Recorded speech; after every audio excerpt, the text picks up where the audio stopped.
Hi there, I am Rebecca Mara, and I'm a somato-emotional therapist, and I have a background in Chinese medicine, Ayurveda, therapy, and energy healing, as well as trauma therapy. And I am speaking today partly because I have a unique ability to sense in people's bodies what their defense pattern is, how the body became dysregulated, and the emotion connected to it. And it's become very clear to me what's happening with lots and lots of people's bodies. I wanted to talk about patients specifically that have autoimmune diseases. So one thing that I notice is that the mind-body is so connected that there isn't actually a single part of the body that isn't connected to the emotions in the mind. And the further you go down this rabbit hole, the more you find unbelievable things are held in each part of the body. So potential for experience as well as blocked experience or difficulty. And illness happens when the body-mind isn't able to be with an experience, which I call direct experience. When we're not able to be with an experience, then we go into some kind of defensive pattern, or that limbic system and that emotional reaction has to go somewhere. It gets stuck in the body. And that can be as a wall, as tension, which is both emotional and physical always, as some kind of trauma or difficulty stored in the body where the nervous system and the emotional body was not able to cycle through that emotional intensity. And so it holds on to some kind of tension. And it can stay there for the rest of someone's life if it's not addressed.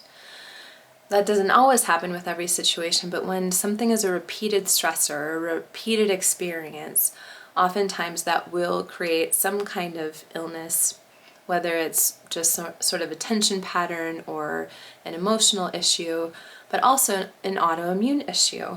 So when something is buried, some kind of response is stuck in the body or an emotion is stuck in the body, eventually something will happen that causes some kind of dis-ease. And in the case of autoimmune diseases, usually these patients have had a repeated experience of some kind of stressor that they weren't able to process through. And that's where it's our job to help get to the root of that. One thing that I've noticed is that our bodies are designed, they're like animals. They're basically animals, or like children that are not so verbal or not so cognitive yet. And so these responses in us are very animalistic and very wild in a way. So when something is stressful, an animal will usually freeze. And when it freezes, it stops, there's so much tension that it stops everything in the nervous system. But unlike us, when we go into a freeze state, we just stay there and the energy doesn't really discharge. Now, if it was a bunny that was being chased and it went into freeze to play dead to protect itself, it would shake afterward and discharge that energy off of the body, and then it's cleared. But we don't do that as humans most of the time. We don't have the opportunity to shake. Another thing that an animal would be able to do is to flee. So there would be this nervous system activation and they run, and so that energy gets discharged and then they return back to normal. There's also the fight instinct. So if an animal gets to fight and defend itself, it gets that nervous system activation out of its system and it cycles through once again. So these are things that our animal body is actually designed to do to defend itself. But now we have this modern brain and modern mind and this conditioning and all of these things, so we're not able to express them in the same way. So what happens is it gets stuck in our body, it gets to be compressed or compacted energy, and then that gives our body something to react to. Because when there's something in our body that isn't designed to be there still, and it's not helpful, it's always going to block the energy flow in the body all over. It'll also block the energy flow in the emotions, on all levels, everything gets impacted. And I wanted to talk about, just go into 3 specific things and the patterns that I've noticed. These patterns aren't absolute at all, right? Like everything can show up in a different place, everything can show up in a different way, but these are patterns that I've recognized in these kinds of patients with these kind of illnesses. And I'll start with Hashimoto's. So I've noticed this not only for people who have Hashimoto's disease, but it's also people who have thyroid issues. And what I found with those people is that when I scan their system with my hand, it's not flowing correctly. There's something blocked in this part of their nervous system and in their emotional body. One thing that it can be, which is a little bit less frequent, is that the throat will get tight and kind of close up if there's an emotion happening or a limbic system response happening further down in the body that people aren't able to, it feels like too much. And so when there's a sensation or a response that feels like too much for a mind body, what happens is people just go into their head and then they can be disconnected from that. So that would block energy flow, and anytime energy flow isn't happening, it's likely that some kind of disease, whether it's very mild or more dramatic, will begin. So that's one pattern that I notice. The second pattern that I notice with that condition, which is much more frequent, is that the person was not able to express something that they really needed to express that was authentic to them. And that could be, usually it's a vocalization from their authentic self. So these people weren't allowed to express themselves either because they were afraid of judgment, maybe it was some kind of conditioning. It's most often a true expression of the self that can't be expressed. So maybe their parents were perfectionists, and so they couldn't actually say what they were feeling, or their emotions weren't recognized or supported, and they were just supposed to be in their heads. So then once again, the child doesn't get to express this emotion, and there's tension here. There's tension in this part of our nervous system that's designed to make sound and to express itself. So anything that stops authentic expression, especially for a child that's not seen or heard, or their authentic self is not accepted, there will be a blockage here in the throat, because that was part of their survival, was to shut this part of themselves down so that they could be accepted and so that they could feel safer. And now I'll move on to a condition like IBS. The vagus nerve is really, really important. So it runs through the center of our body. It connects to the diaphragm. In Chinese medicine, it connects to the liver, spleen. And what I found for people with IBS is, and stomach issues in general, or digestive issues, is that they either are hyper aroused, which can be like this, it's very shaky, it's intense, and so then the digestive tract, it spasms more. And so then there's this constant overfiring every time they get nervous. So many people store anxiety in their belly, tons of people. It's usually in the belly and upper chest. So when there's that nervousness, that means that there isn't a kind of safety, and so this dysregulation happens. And then on the opposite side, what I see is there can be that hypoarousal where it just shuts down, and the digestion really slows down. And then what we do is we try to bring it out of that defense pattern of freeze and create some safety again. And last thing I wanted to use as an example is something like rheumatoid arthritis, where a patient they're in a lot of pain. And so for a lot of inflammatory stuff, that tends to be very blocked energy or emotion. And it's almost like the body covers it and packs it in because this response didn't have anywhere to go. And so with rheumatoid arthritis, what I found the most is that this person has not been able to express their anger or their boundary or their ability to say no repeatedly. And so that might have happened as they grew up. Maybe their parent was really aggressive or, emotionally abusive or physically abusive, and they had to kind of, turn everything off so that their parent wouldn't react to their emotional reaction. And so what happened is this response gets buried and it never got to cycle through. They never got it to get into the fight, or they never got to defend or hold a boundary. And they certainly couldn't express how they felt without the chance of getting hurt or wounded.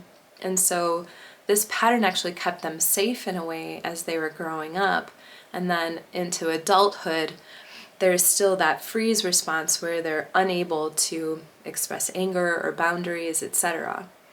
And when that person starts to be able to express in a healthy way, like to release those old feelings of anger or inability to run from a situation, inability to defend or fight back, when that pattern is met, then they can start coming into their power again. And power is having all of our energy. It's having this release of energy available. So we have all parts of us working and flowing versus being stuck in bands of tension, whether it's physical, emotional, mental. It's all connected. It's all part of the same thing. So in all of these cases, there's some way that a child, and this could also happen just in something in adulthood, but most oftentimes I see it in childhood, or that's the root cause, and maybe they carry that pattern into adulthood. But this is a repeated experience of them not being able to feel their own feelings or feel their own emotions or to express them. And that's because there was a lack of love, of deep love, unconditional love, and attunement and acceptance, and inability to be seen. So there was something that wasn't seen, it wasn't recognized in that child, so they couldn't really be themselves. And also, really, really importantly, that child didn't feel very safe. If they felt safe, they would have been able to relax the nervous system tension that then causes all these other, problems down the line. So it's so important to be able to deeply listen to the mind-body in a person and to start to sense where that nervousness or that emotional charge and nervous system charge is in the body, and then to start unpacking it and unwinding it. So you could do that through some kind of somatic therapy. You can even do it through energy healing to some extent. But remember, these things are very buried in a person. They were buried for a reason. So it's going to take some skill and some attunement in order to be able to start unpacking them.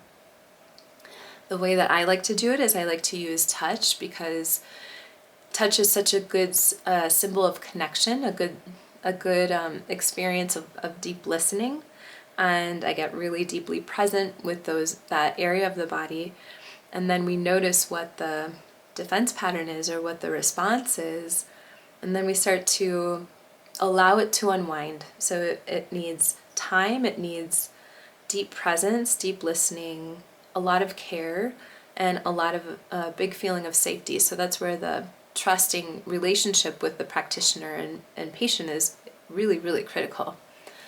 And there are lots of different ways to get into this, but this is how I like to do it. And it's a process. It requires some training. But what I've found is that when we start going into some of this stuff, the person can find power again.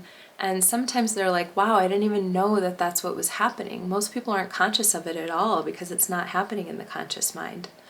And so they're like, wow, I didn't even know that this is a pattern that was happening, or that this is still moving through my body. And then when we meet it, it has that opportunity to liberate itself.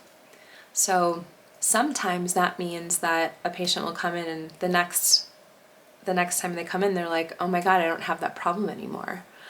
And sometimes it takes a reorientation of the way that they perceive things, and also an ability to keep bringing that person back to safety, keep bringing them back to love. So sometimes it's more of a lengthy repatterning.